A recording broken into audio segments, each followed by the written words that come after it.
గౌరవనీయులైన మీడియా మిత్రులందరికీ నమస్కారాలు. నా పేరు Sandeep Kumar, community health officer association state సెక్రటరీని. సో ఈ రోజున మేము రాష్ట్రంలో 10,032 మంది ఉన్నాము. మా హక్కుల కోసము, మాకు రావాల్సిన బెనిఫిట్స్ కోసము మేము సమ్మెకు దిగడం జరిగింది. సో మాకు ముఖ్యమైన డిమాండ్లు ఏంటి అంటే, గైడ్లైన్స్ ప్రకారం మమ్మల్ని 6 సంవత్సరాల తర్వాత రెగ్యులర్ చేయాల్సిన పని ఉంది. ఆ రెగ్యులర్ ప్రాసెస్ స్టార్ట్ చేయమని మేము డిమాండ్ చేస్తూ ఉన్నాము.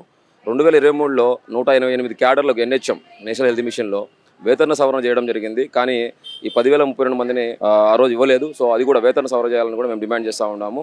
2023-24 పరిధిలో ఇంక్రిమెంట్ పాలసీ ప్రతి సంవత్సరం 5% ఇస్తామని అధికారులు ఒప్పుకొని ఒక ఫైల్ పెట్టడం జరిగింది. ఆ ఫైల్ వెంటనే మూవ్ చేసి ఒక ఇంక్రిమెంట్ పాలసీని అప్లై చేయాలని మేము డిమాండ్ చేస్తూ ఉన్నాము. 2024 పరిధి వరకు మాకు EPF అనే ఒక బెనిఫిట్ ఉండేది.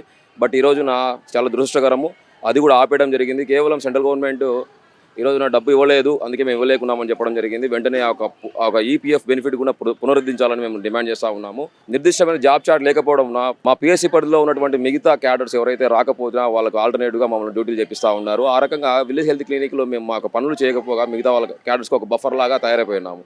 సో దీనివల్ల ప్రజలకు ఈ యొక్క హెల్త్ కేర్ సర్వీసెస్ ఏదైతే ఉన్నాయో, ఆరోగ్య సేవలు అయితే ఇవ్వాలో అది ఇవ్వలేని పరిస్థితిలో ఉన్నాము, ఇబ్బంది పడుతూ ఉన్నాము. ఇది మనకు చెడు అవుతుంది అనమాట. సో ఒక నిర్దిష్టమైన జాబ్ చార్ట్ కావాలి మేము డిమాండ్ చేస్తూ ఉన్నాము. అదేవిధంగా రాష్ట్రంలో ఉన్నటువంటి కమ్యూనిటీ హెల్త్ ఆఫీసర్స్ అందరూ మారుమూల పల్లెలలో, అటవీ ప్రాంతాలలో పనిచేస్తూ ఉంటారు. సో వాళ్ళ చేసే క్రమంలో ఈ రోజున 6 ఏళ్లలో దగ్గర 10 మంది కమ్యూనిటీ హెల్త్ ఆఫీసర్ వాళ్ళు డ్యూటీ గతించడం జరిగింది. కావున రాష్ట్రంలో ఏదైతే కాంట్రాక్ట్ ఉద్యోగస్తులకు, అవుట్సోర్సింగ్ ఉద్యోగస్తులకు ఏ రకంగా ఎక్స్ట్రేషా పాలసీ ఇస్తూ ఉన్నారో ఆ ఎక్స్ట్రేషా పాలసీ ఇవ్వని మేము డిమాండ్ చేస్తూ ఉన్నాము. సో ఇలాంటి విషయాలు చాలా ఇతర సమస్యలు కూడా మాకు ఉన్నాయి. అదేవిధంగా FRS నుంచి కూడా మాకు మినహాయింపు ఇవ్వాలని మేము డిమాండ్ చేస్తూ ఉన్నాము. సో దీనికి సంబంధించి మేము మాకు న్యాయమైన కోరికలే, న్యాయమైన డిమాండ్లే ఏప్రిల్ 15వ తేదీ నుంచి మేము ఈ యొక్క డిమాండ్ల మీద మేము పోరాడుతూ ఉన్నాము. కానీ గవర్నమెంట్ వీటిని అన్ని పట్టించుకోకుండా కేవలం మీరు బాండ్ ఇచ్చినారు, మీరు ఎన్ని మాట్లాడకూడదు, ఇంతవరకే మాట్లాడాలా, మీరు కేవలం NHM ఉద్యోగులనే మమ్మల్ని అణిచివేసే ధోరణిలో మాట్లాడుతూ ఉన్నారు.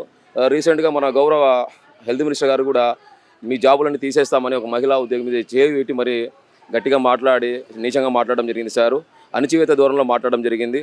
మేము గౌరవ హెల్త్ మినిస్టర్ గారికి రిక్వెస్ట్ చేస్తూ ఉన్నాం ఏంటంటే, ఇవన్నీ న్యాయమైన కోరికలే. మాకు గత 2 ఏళ్ళుగా మాకు జీతాలు కూడా రావడం లేదు అయ్యా ప్రాపర్గా. మాకు రావాల్సిన ఇన్సెంటివ్స్ను కూడా మీరు రకరకాలుగా కట్ చేస్తూ వచ్చినారు. సో దయ ఉంచి ఏదైతే మీరు ఈరోజు అధికారుల నుంచి ఏదైతే మీరు ఫీడ్బ్యాక్ తీసుకున్నారో అది కంప్లీట్గా రాంగ్ ఉంది.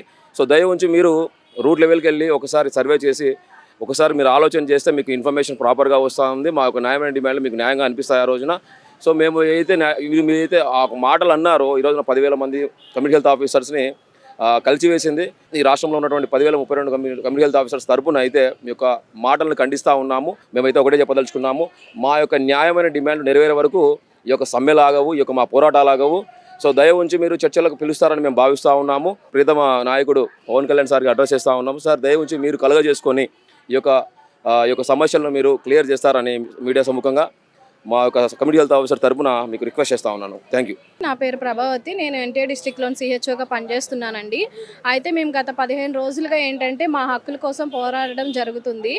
అయితే మేము ఈ కోణంలోనే ఏంటంటే ముఖ్యమంత్రి మన హెల్త్ మినిస్టర్ గారు గౌరవనీయులు సత్యకుమార్ సార్ని కలవడం జరిగిందండి. సార్కి ఏంటంటే మా ప్రాబ్లమ్స్ని చెప్పడం జరిగింది. సార్ ఏమన్నారు అంటే, మీకు 12,000 ఇవ్వడం ఎక్కువ, ఇంత మీరు ఎక్కువగా ఇది చేస్తే కనుక డ్యూటీలలో జాయిన్ అవ్వకపోతే మిమ్మల్ని టర్మినేట్ చేస్తాము అనడం జరిగిందండి. మాకు చేతనైన విధంలో మేము ట్రీట్మెంట్ అందిస్తూ వాళ్ళకి ఏంటంటే ఏ ప్రాబ్లమ్స్ ఉన్నా కానీ వాళ్ళు ఫోన్ చేస్తున్నా వాళ్ళు రాలేని పక్షాన మేము వాళ్ళ ఇంటికి వెళ్ళి వాళ్ళకి ఇంటి దగ్గర ఉన్న వాళ్ళకి కూడా సేవలు అందిస్తూ, గర్భిణీ స్త్రీలకు సేవలు అందిస్తూ, అంతమందికి కూడా మేము సేవలు అందిస్తూ కూడా చిన్నపిల్లల దగ్గర నుంచి పెద్దవాళ్ళ దగ్గర వరకు అందరికీ కూడా సేవలు అందిస్తున్నాము. కానీ సార్ ఇట్లా మాట్లాడడం అనేది మేము చాలా బాధాకరంగా భావిస్తున్నామండి. సో మాకు కూడా ఏంటంటే లివింగ్ ఛార్జెస్ పెరిగినాయి, కానీ మా జీతాలు మాత్రం అంతే ఉంటున్నాయి. సార్ కొంచెం మా గురించి ఆలోచించండి. ఆటో ఛార్జెసే కానీ, లివింగ్ ఛార్జెస్, తినే వస్తువులే కానీ, నూనె వస్తువులే కానీ, బియ్యంలోనే కానీ అన్నిట్లోనే రేట్లు పెరిగినాయి సార్. అప్పుడు మేము ఛార్జీలు కూడా అంతే పెంచుకొని ఉంటున్నారు. అప్పుడు మేము దేంట్లోని సార్ మా జీతాలు ఇంతే ఉంటే కనుక మేము ఎట్లా బతకాలో ఒకసారి మీరు ఆలోచించండి.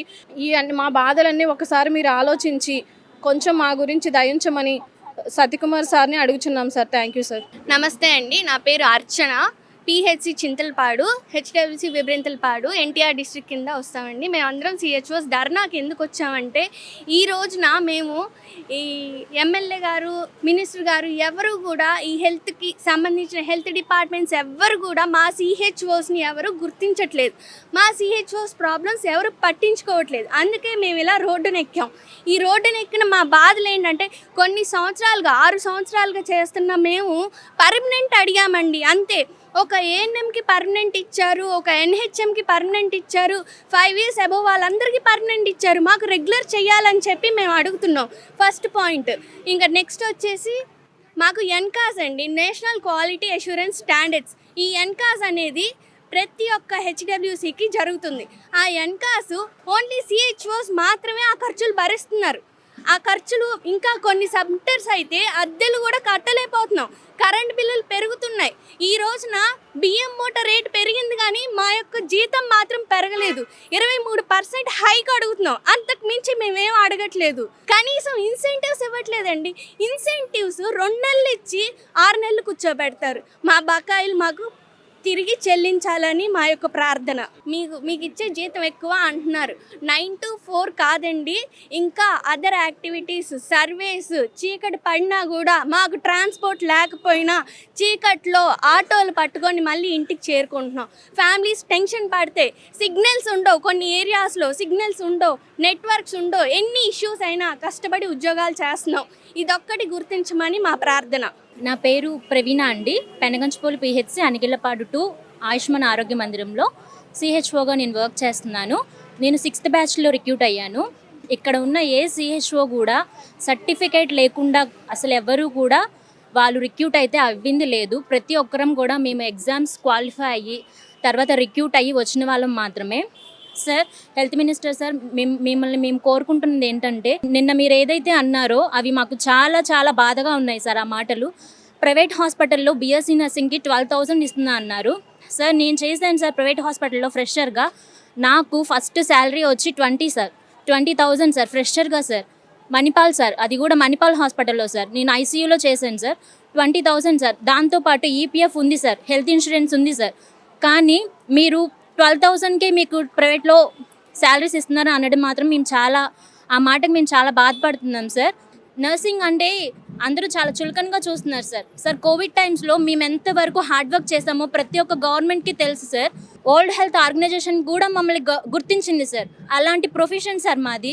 సో సార్, ప్లీజ్ సార్, అలాంటి మాటలు మాత్రం మా నర్సింగ్స్ వాళ్ళని మాత్రం అనొద్దు సార్. 23% హైక్ కూడా సార్ ప్రతి ఒక్కరికి క్యాడర్కి అందరికీ ఇచ్చారు. ఓన్లీ మమ్మల్ని మాత్రమే దాంట్లో నుంచి సపరేట్ చేశారు. ఎందుకని అడిగితే ఎవరు సమాధానం చెప్పట్లేదు సార్. అన్యాయంగా అయితే అడగలేదు సార్, న్యాయంగానే అడుగుతున్నాం. మా న్యాయపరమైన ఈ పోరాటాన్ని ప్రభుత్వం మద్దతు ఇస్తుందని, ఈ ఆడపిల్లల బాధని మీరు గుర్తిస్తారని అందరినీ వేడుకుంటున్నాను. నేను ఎన్టీఆర్ డిస్ట్రిక్ట్లో కమ్యూనిటీ హెల్త్ ఆఫీసర్గా గత 6 సంవత్సరాల నుంచి పనిచేస్తున్నాను.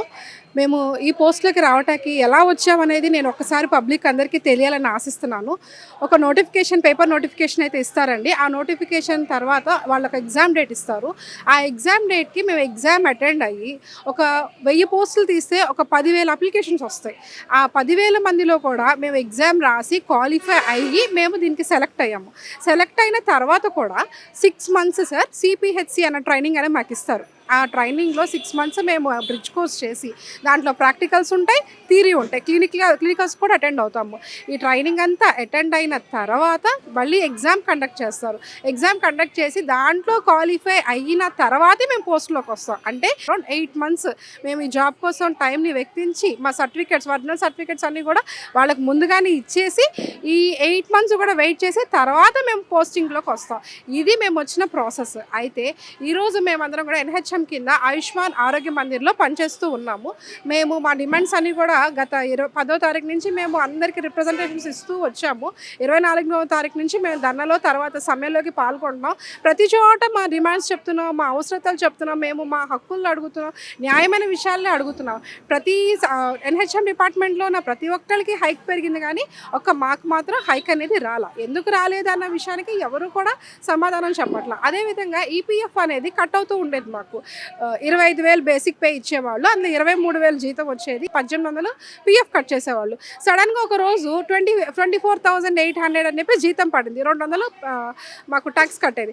ఎందుకు ఇలా పడింది అని అడిగితే ఒక్కళ్ళు మాకు సమాధానం చెప్పట్లేదు. ఎందుకు పిఎఫ్ కట్ అవ్వట్లేదు, దానికి ఒక పర్టికులర్ రీజన్ ఉంటుంది కదా, ఆ రీజన్ మాకు ఎవరు కూడా చెప్పట్లేదు. అదేవిధంగా 6 సంవత్సరాల క్రితం ఏ జీతంతో ఉన్నామో ఈ సంవత్సరం ఇప్పుడు కూడా మేము అదే జీతంతో ఉన్నాము. ఎందుకు ఇలా ఉంది అని అడుగుతుంటే దానికి ఎవరు సమాధానం చెప్పట్లేదు. నేను మా హెల్త్ డిపార్ట్మెంట్లో ఉన్న ఇన్ఛార్జెస్ని, మా అఫీషియల్స్ని, మా వాళ్ళందరినీ ఒక్కసారి మమ్మల్ని పిలవండి, మా యూనియన్ని పిలవండి, మాతో మాట్లాడండి, మా సమస్యలు కూడా కనుక్కొని దానికి మీరు అందరూ ఒక సొల్యూషన్ ఇవ్వాలని కోరుకుంటున్నాను. ఈరోజు మేము ఇక్కడ నిలబడ్డాము అంటే ఎంతో బాధతో మేము ఇక్కడ మీ ముందుకు వచ్చామండి. ఇప్పుడు 6 సంవత్సరాల నుంచి మేము చాలా కష్టాలు అనుభవిస్తున్నాము. మాకు వచ్చే అరాకొర జీతంతోనే కట్ చేసే ఇన్సెంటివ్స్లోనే మేము అంతా జీవనం సాగిస్తున్నాము. ఏ రోజు కూడా మేము ఇట్లా వచ్చి నిరసన తెలపలేదండి. మా కోసం మా వైపు చూసిద్ది గవర్నమెంట్, మా కోరికలు తీర్చిద్ది. మేము అడిగేవన్నీ కూడా న్యాయమైన కోరికలే అండి. రెగ్యులర్ చేయమంటేనేమో మీరు ఎన్హెచ్ఎం ఉద్యోగులు అంటున్నారు. సరే, ఎన్హెచ్ఎం ఉద్యోగులకు మరి 23% హైక్ ఇచ్చినప్పుడు మరి అప్పుడు మేము ఎన్హెచ్ఎం ఉద్యోగులని ఎందుకు గుర్తు రాలేదండి ప్రభుత్వానికి? దీనికి సమాధానం మాత్రం ఎవ్వరూ చెప్పట్లేదండి. అధికారుల చుట్టూ రిప్రజెంటేషన్లు ఇచ్చి మా కాళ్ళు అరిగిపోయాయండి. ఇక మాకు ఓపిక నశించి మేము ఇలాగా నిరసన తెలియజేస్తున్నాము. అది కూడా మేము శాంతియుతంగానే చేస్తున్నాం తప్ప ఎక్కడ కూడా ఎటువంటి ఆందోళన కార్యక్రమాలు ఏమీ చేయట్లేదండి. మా బాధను అర్థం చేసుకోండి, మా వైపు చూడండి అని గవర్నమెంట్ని మేము రిక్వెస్ట్ చేస్తున్నామండి. ఎండలో అయినా ఎండకి ఎండిపోతున్నాం, వానల్లో తడుస్తున్నాం, అయినా సరే గవర్నమెంట్ ఒక్కసారి కూడా మా వైపు చూడట్లేదండి. మేము రెడీగా ఉన్నాం, మాతో మాట్లాడండి, ఒక్కసారి మమ్మల్ని పిలవండి, మా బాధ వినండి అని రిక్వెస్ట్ చేస్తున్నాం. మా బాధలు వింటే కదండి మీకు అర్థం అవ్వటానికి.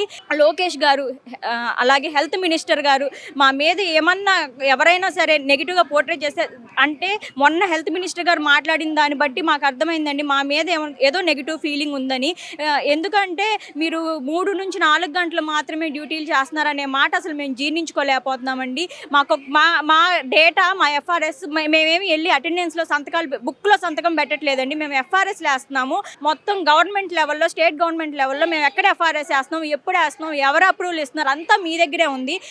అది మీ దగ్గర ఉంచుకొని కూడా మీరు ఈజీగా ఈ మాట అనగలిగారంటే పని చేసే వాళ్ళకి ఎంత బాధగా ఉంటుందో మీరు దయచేసి అర్థం చేసుకోవాలి. మీరు అసలు 24/7 ఉంటున్నారు అని చెప్పారు. మా హెల్త్ అండ్ వెల్నెస్ సెంటర్లు శ్మశానాల పక్కన ఉన్నాయండి, ఊరికి పొలిమేరల్లో ఉన్నాయి. ఆడపిల్లలు అండి, ఆడబిడ్డలు అండి, రేపు మాకేదైనా జరిగితే మా కుటుంబాలకు ఎవరండి? మేము ఉంటామని చెప్తున్నాం, మరి మాకు సెక్యూరిటీ ఏదండి? మాకు సెక్యూరిటీ ప్రొవైడ్ చేయాలి కదా. మాలో నుంచి ఇంకో దిశాలు పుట్టకూడదు కదా, ఇంకో దిశ కేసులు మాలోంచి జరగకూడదు కదా. దయచేసి గవర్నమెంట్ అర్థం చేసుకోండి. మా కుటుంబాలకి ఎవరు మరి రెస్పాన్సిబిలిటీ? మాకేదైనా అయిద్దండి. తాగుబోతులు వస్తున్నారు రాత్రులు, మా వాళ్ళు హెడ్ క్వార్టర్స్లో ఉన్న వాళ్ళు ఉన్నారు, తాగుబోతులు వస్తున్నారు, అద్దాలు పగలు కొడుతున్నారండి, తాగుబోతులు వీరంగం చేస్తున్నారు. ఒక ఆడబిడ్డగా ఉండి సరే ఒక ఆడపిల్ల వాళ్ళని ఎలా ఎదుర్కొంటుందండి? గవర్నమెంట్ ఇవన్నీ మా గురించి ఆలోచించాలి కదా. మేము అడిగేది న్యాయమైన కోరికే, మరి మాకు సెక్యూరిటీ ఏది? మాకు సెక్యూరిటీ ప్రొవైడ్ చేయాలి కదా. మేము ఈ తక్కువ జీతాలు తీసుకొని చాలా ఇబ్బంది పడుతున్నాం. దయచేసి గవర్నమెంట్ మా పట్ల ఉండాలని, మా వైపు ఒక్కసారి చూడాలని మీడియా ముఖంగా నేను కోరుకుంటున్నానండి. మేము ఇక్కడ సమ్మె చేసినందుకు ముఖ్య కారణం ఏంటో మీకు ఆల్రెడీ ముందుగా 1 వీక్ నుంచి వస్తుంది మీడియా నుంచి. అయినప్పటికీ ఒక్కళ్ళు కూడా మాది గోరు విధించగా వీళ్ళకేంటి చేసేది, వీళ్ళు అసలు ఎన్హెచ్ఎం అసలు వీళ్ళంటే లేకుండా కానీ మేము ఎవరితోన్నా చేయించుకున్న సంభాషణ అయితే వస్తుంది. ఫస్ట్ నుంచి అలా జరిగింది. కానీ మాలోనే ఎంతోమంది అండి ఎంఎస్సీ చేసి కూడా ఈ గిరిజన ప్రాంతాలకు సర్వీస్ ఇవ్వడానికి మేము అందరం మా ఫ్యామిలీలు వదులుకొని అక్కడ కుటుంబం స్టే చేసి చిన్నపిల్లల్ని వేసుకొని కొండలెక్కి అన్నిట్లో అంటే ఒక్క క్యాడర్ అని కాకుండా మేము ఈ క్యాడర్ అని ఈక్వల్గా అందరితో కలిసి మింగిలై మేము వర్క్ చేసామండి. అయినప్పటికీ అందరినీ గుర్తిస్తున్నారు కానీ మమ్మల్ని మాత్రం పక్కకు దోసేశారు. ఇన్ని సంవత్సరాలు 6 సంవత్సరాలు కూడా అందరం కలిసి ఉండి ఇప్పుడు ఎందుకు వచ్చామంటే మా బాధ భరించలేక ఇంట్లో ప్రాబ్లమ్స్ వల్ల. ఇంకోటి ఏంటంటే మా పాకెట్ మనీ యూస్ చేస్తూ మేము అన్ని సర్వీస్ చేస్తున్నామండి. ఈ వారం నుంచి మేము ఈ సమ్మెకున్నాం కానీ ప్రతి ఒక్కరు అమ్మ మీరు రావట్లేదు మాకు ఫోన్లు చేస్తున్నారంటే ఎంత ఇబ్బంది పడుతుంది అది కూడా గుర్తించుకొని. అలాగే మొన్న సత్యకుమార్ యాదవ్ గారు ఒక మాట అన్నారండి, మీకు 12,000 ఇస్తామని. మాకు బయటకు వెళ్ళి ఎంతో వస్తుంది, అయినప్పటికీ కానీ సార్ మాకు 12,000 ఇచ్చా మీకు ఇంకెక్కువ ఇచ్చిన ఉపయోగం ఉంది. ఇంకోటి ఏంటంటే ఒక మాట అన్నారు, 40,000 మీకు ఇచ్చేది దండగా, అసలు ప్రతిసారి 40,000 ఇస్తున్నారు. ఎప్పుడు మేము జాయిన్ అయిన 6 సంవత్సరాలు 40,000 అనేది పుచ్చుకోలేదండి. మేము 40,000 కాక ఉన్నది కానీ తగ్గిస్తున్నారు కానీ పెంచట్లేదు. కాబట్టి మా యొక్క అందరి ఆడపిల్లల బాధను గుర్తించి మాకు ఏదైనా సొల్యూషన్ అందిస్తానని ఆశిస్తూ మీడియా ముందుకు వచ్చామండి. మేము ఈరోజు గల సమ్మె చేయడానికి గల కారణాలు ఏంటంటే మా తగిన డిమాండ్స్ అండి. మేము ఆయుష్మాన్ ఆరోగ్య మందిర్స్లో ఎన్హెచ్ఎం పాలసీ కింద వర్క్ చేస్తున్నాము. వివిధ పల్లెల్లో చిన్న మారుమూల పల్లెల్లో ప్రత్యేకంగా ఆడవాళ్ళు మగవాళ్ళు మేమందరం కలిసి వర్క్ చేయడం అనేది జరుగుతుంది. మా ప్రత్యేకమైన డిమాండ్స్ ఏంటంటే 23% హైక్, ఫిక్స్డ్ పే, తర్వాత రెగ్యులరైజేషన్, తర్వాత ఈపీఎఫ్ పునరుద్ధరణ. ఇవన్నీ కొన్ని పాయింట్స్ న్యాయమైన డిమాండ్స్ అనేవి మేము గవర్నమెంట్ని కోరడం అయితే జరుగుతుంది. దానికి అనుగుణంగా గత 10 రోజుల నుంచి మేము సమ్మె చేస్తున్నాము. ప్లస్ ధర్నా రూపంలో కూడా మా సంఘీభావాన్ని వ్యక్తపరిచాము. అయినా గవర్నమెంట్ నుంచి ఏ విధమైన స్పందన లేదు. దానివల్ల మేము నిరవార్థిక సమ్మెలోకి దిగామంది రాష్ట్రం మొత్తం మీద అన్ని జిల్లాలు. 12,000 శాలరీ అనేది మీకు ఎక్కువ అన్నట్టు మాట్లాడారు. కానీ మేము బయటికి వెళ్తే బేసిక్ పే అనేది 25,000 నుంచి 50,000 వరకు బేసిక్ పే ఏ కార్పొరేట్ హాస్పిటల్స్ అయినా మాకు అందిస్తున్నాయండి. మేము ఇప్పుడు ఈ పల్లెల్లో వైద్య సేవలు అందించడానికి బేసిక్ ట్రీట్మెంట్ అనేది జ్వరాలకి, దగ్గులకి, జలుబులకి ప్రతి విధమైన ట్రీట్మెంట్ అండి మా ద్వారా అందుతుంది. అదే కాకుండా మొన్న గవర్నమెంట్ కొత్తగా ప్రవేశపెట్టిన NCD-CD అంటే non communicable disease, communicable disease అనేవి మేము క్యాన్సర్ రోగుల్ని, తర్వాత వివిధమైన రోగాల్ని ముందుగానే డిటెక్ట్ చేసి వాళ్ళకి రెఫర్ చేయడానికి ప్రత్యేకంగా గవర్నమెంట్ అనేది మనం తీసుకొచ్చామండి. దానిలో కూడా మేము సర్వేలు చేయడం జరుగుతుంది. 9 to 4 అనేది మేము అక్కడే ఉండి డ్యూటీలు చేసి సర్వేలు చేసి ప్రతి వారం వాటర్ క్వాలిటీ టెస్టులు, తర్వాత హెల్త్ మేళాలు, ప్రతి నేషనల్ వైజ్గా మా హెల్త్ మిషన్లో జరిగే ప్రతి పాలసీ కూడా ఈ CHO క్యాడర్ ద్వారా యాక్టివేట్ చేయడం జరుగుతుందండి. దయచేసి మా బాధలను గుర్తించి మాకు తగిన న్యాయమైన డిమాండ్లు చేకూరుస్తారని ప్రభుత్వాన్ని, గౌరవనీయులైన నారా చంద్రబాబు గారిని, తర్వాత నారా లోకేష్ గారిని కోరడం అయితే జరుగుతుందండి. ప్రశాంత్ కుమార్ అండి. నేను కంపలగూడెం PSC నుంచి ఇక్కడ ధర్నా చౌక్ దగ్గరికి సమ్మె చేయడానికి వచ్చామండి. గత 15 రోజులుగా మేము ఇక్కడ సమ్మెలో పాల్గొని సమ్మె చేస్తూనే ఉన్నామండి. ప్రభుత్వం నుంచి మాకు ఎలాంటి స్పందన కానీ మమ్మల్ని పిలిచి మాట్లాడి ఏంటి మీ సమస్యలు అనే మాట తీరు కానీ ప్రభుత్వం నుంచి రావట్లేదండి. అది కాక మళ్ళీ గౌరవ హెల్త్ మినిస్టర్ గారు మాతో మొన్న మాట్లాడిన విధానం మాకు అసలు జీర్ణించుకోలేని విషయంగా ఉందండి. సారు మా వాళ్ళు కలవడానికి వెళ్ళి మాట్లాడినప్పుడు మీకు 12,000 శాలరీ అనేది చాలా ఎక్కువ, మిమ్మల్ని గవర్నమెంట్ తీసుకొని పల్లెలో వైద్యానికి చేయడానికి పెడితే మీరేమో అక్కడ ధర్నాలు చేసుకుంటా సరిగ్గా ఉద్యోగాలు చేయకుండా 3-4 గంటలు మాత్రమే అక్కడ సబ్ సెంటర్లో ఉండుకుంటా డ్యూటీలు చేస్తున్నారు అని చెప్పేసి అవమానించి మాట్లాడారు సార్. మేము అది జీర్ణించుకోలేని విషయంగా మాకు అసలు తీసుకోలేకపోతున్నాం సార్. దయ ఉంచి మీ అక్కడ ఎఫ్ఆర్ఎస్ అనేది ఒకటి ఉంది సార్. ఎఫ్ఆర్ఎస్ లేనిది మీరు అన్నా కానీ ఓకే చెల్లుబాటు అయిద్దామో అనుకోవచ్చు సార్. ఎఫ్ఆర్ఎస్ 9 to 4 అనేది కంపల్సరీగా 9కి 2కి 4కి కంపల్సరీగా మేము వేయాల్సిందే. ఆ వేసే విషయం కూడా మీ మెడికల్ ఆఫీసర్ దగ్గరికి మేము ఎక్కడ వేసాము అనేది ఖచ్చితంగా చూసుకుంటారు సార్. మీరు నాన్ లొకేషన్లో ఎందుకు వేశారు అనే దాని గురించి కూడా మమ్మల్ని ఖచ్చితంగా ప్రశ్నిస్తారు. 2-3 సార్లు మేము అలా వేసాము అంటే కనుక ఖచ్చితంగా మాకు సోకాస్ నోటీస్ అనేది వచ్చింది. అలాంటిది మీరు సబ్ సెంటర్లోనే ఉండట్లేదు, మీరు డ్యూటీ చేయట్లేదు, 2-3 గంటలు చేసి వెళ్ళిపోతున్నారు అనే నెగిటివ్ థాట్లో సార్ మాట్లాడుతూ మీకు 12,000 మాత్రమే శాలరీ అనేది చాలా ఎక్కువ అనే మాట తీరులో మమ్మల్ని మాట్లాడారు సార్. ప్రజలు మా దగ్గరకు వచ్చి వాళ్ళకి కావాల్సిన రక్త పరీక్షలన్నీ చేసుకుంటూ షుగరు, బీపీ అనేది NCD-CD ద్వారా మేము ఎర్లీ డయాగ్నోసిస్ అనేది చేసుకుంటూ వాళ్ళకి తొందరగా మీకు బీపీ వచ్చిందమ్మా, షుగర్ వచ్చిందమ్మా, ఒకసారి బ్లడ్ టెస్ట్ అనేది PHC దగ్గరికి వెళ్ళి చేయించుకోండి, నిర్ధారణ చేయించుకోండి, మేము మీకు టాబ్లెట్లు ఇస్తాము అనే నిర్ధారణలో మేము అనేది ఎంత NCD-CDకి చేసామనేది మాకు తెలుసు సార్.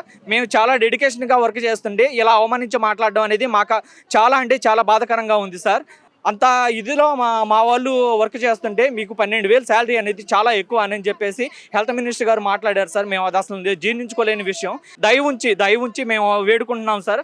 మీరే మమ్మల్ని గుర్తించి గౌరవ హెల్త్ మినిస్టర్ గారు, అలాగే CM గారు, అలాగే నారా లోకేష్ గారు, పవన్ కళ్యాణ్ గారు మమ్మల్ని పిలిచి మాట్లాడి మా హక్కులకై మేము చేస్తున్న ఈ సమ్మెకి మీరు గుర్తించి మా హక్కులు తీరుస్తారని నమ్ముతున్నాం సార్. సార్ మేము NTR డిస్టిక్ CHO సార్. నా పేరు శృతి. మేము ఆడపిల్లలు, మేము 24 గంటలు ఆ విలేజ్లోనే ఉండాలని చెప్తున్నారు సార్. కానీ కొన్ని ప్రదేశాల్లో చాలా దారుణంగా ఉన్నాయి సార్ హెల్త్ అండ్ వెల్నెస్ క్లినిక్లు.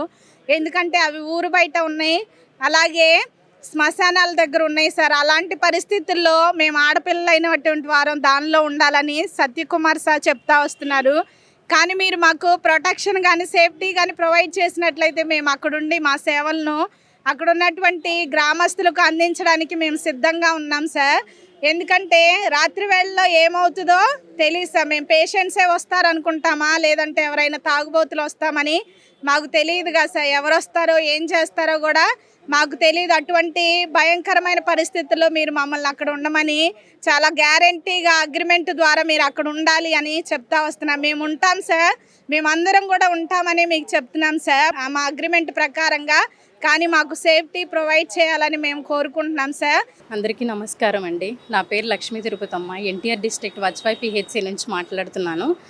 నేను 5th బ్యాచ్లో జాయిన్ అయ్యానండి ఈ సిహెచ్ఓ కమ్యూనిటీ హెల్త్ ఆఫీసర్గా. మేము ఈ 5th బ్యాచ్కి వచ్చిన తర్వాత సాలరీస్ కూడా నేను రెగ్యులర్గా తీసుకున్నాను. అలాగే కొన్ని రోజుల తర్వాత ఈ గత 2 సంవత్సరాల నుంచి మాకు రావాల్సిన పిఎఫ్ కట్ చేసేసారు. 23% రావాల్సిన ఇంక్రిమెంట్స్ని ఎన్హెచ్ఎంలో 180 క్యాడర్స్కి పైగా ప్రతి ఒక్కళ్ళకి ఈపీఎఫ్ అనేది ఇచ్చారు. అలాగే 23% హైక్ అనేది పెంచారు. కానీ మమ్మల్ని ఒక్కరిని ఎందుకు సార్ అలాగే ఎగ్జంప్షన్ చేశారు.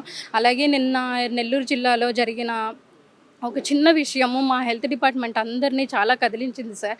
బీఎస్సీ నర్సింగ్ అనేది చాలా ఉన్నతమైన చదువు సార్. మా పేరెంట్స్ కూడా మమ్మల్ని అందరినీ ఒక పేదరికం లోవర్ మిడిల్ క్లాస్ నుంచి వచ్చి కూడా మేము అందరము కొన్ని లక్షలు పెట్టుకొని బీఎస్సీ నర్సింగ్ చదివి ఇవాళ ఈ ఫీల్డ్లోకి వచ్చాము అని అంటే అది చిన్న విషయం కాదు సార్.